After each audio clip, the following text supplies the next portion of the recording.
During the Cold War, the United States military was obsessed with preparing for worst-case scenarios: nuclear war, chemical weapons, and biological attacks. But in that pursuit, they crossed ethical lines the public didn't even know existed until decades later. One of the most chilling examples: a secret program where the U.S. government sprayed American cities with zinc cadmium sulfide, a toxic chemical compound, to simulate the spread of biological weapons. The public was never informed, and the long-term health risks remain a subject of controversy to this day. So, what exactly happened? In the 1950s and 60s, the U.S. Army conducted classified tests as part of its biological warfare testing program. They wanted to study how a potential enemy might disperse biological or chemical weapons across urban environments. To do that, they needed a stand-in substance, something that could mimic the behavior of deadly pathogens without actually killing people. The military chose zinc cadmium sulfide, ZNCDS, a fluorescent chemical compound.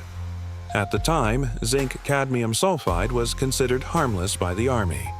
It was cheap to manufacture, could be easily tracked in air and on surfaces, and most importantly, it glowed under ultraviolet light, making dispersion patterns easy to trace. But there was just one problem. It contained cadmium, a known carcinogen and heavy metal toxin. Even by mid-20th century standards, cadmium wasn't considered safe in high doses. Yet, without the public's knowledge or consent, the U.S. government proceeded. Where did they spray it? Between 1953 and 1965, the Army sprayed across dozens of American cities and regions. Some of the most documented cases include St. Louis, Missouri; Minneapolis, Minnesota; Winnipeg, Canada; Corpus Christi, Texas; San Francisco, California; the Panama Canal Zone. Massive chemical sprayers were mounted on rooftops, in the backs of station wagons, and on airplanes. The Army focused its testing on the low-income, predominantly black neighborhoods of Pruitt-Igoe, a now infamous public housing project. Sprayers puffed the chemical into the air day after day, while residents went about their lives completely unaware. The justification? Military planners believed cities like St. Louis closely resembled Soviet cities in terms of architecture and density. By mapping how particles moved in those environments, they could simulate how a Soviet attack might spread biological weapons in a future war. The tests were kept so secret that even local officials were misled. In many cases, they were told the government was testing smokescreens for radar interference, not chemical dispersal. So, what were the consequences? For years, the story remained buried. But in the 1990s, the truth began to emerge when congressional hearings and declassified documents revealed the full scope of the Army's testing program.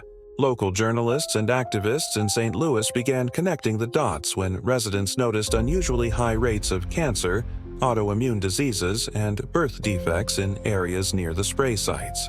In 1994, the National Research Council, NRC, confirmed that the U.S. military had indeed conducted widespread dispersion of zinc cadmium sulfide. While the NRC concluded there was no evidence of significant health effects at the exposure levels tested, critics pointed out that this conclusion was based on incomplete data, assumptions about air concentrations, and short-term studies. Notably, no long-term epidemiological studies were conducted in the affected communities.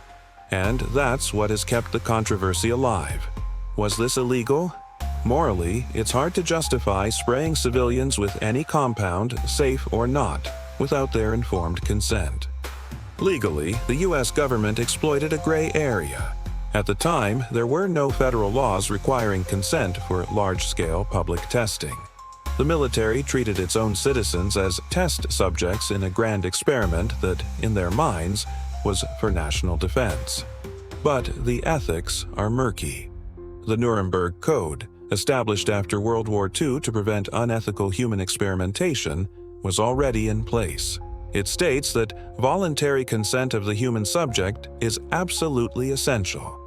Yet here, thousands of Americans were turned into unknowing participants in chemical dispersion studies. Are people still affected today? That's hard to say.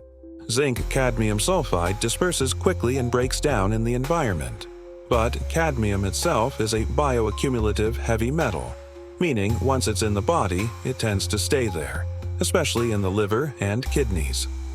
Residents of St. Louis and other spray zones have continued to report higher than average rates of cancer, respiratory illness, and reproductive problems. Some believe these issues are directly tied to the Army's testing.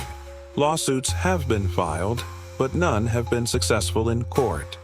Many say that's because proving causation decades later without official medical tracking is nearly impossible. In other words, we may never know the full cost of these experiments. Why does this matter now?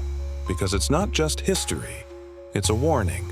The story of the zinc cadmium sulfide tests reminds us that governments, even democratic ones, are capable of making cold, utilitarian calculations that place national interests above individual lives. It happened quietly in neighborhoods filled with working-class families, and no one told them until it was too late. The ethical boundaries crossed during the Cold War era continue to echo today in debates about surveillance, biotechnology, and public consent. History doesn't always repeat itself, but it does rhyme.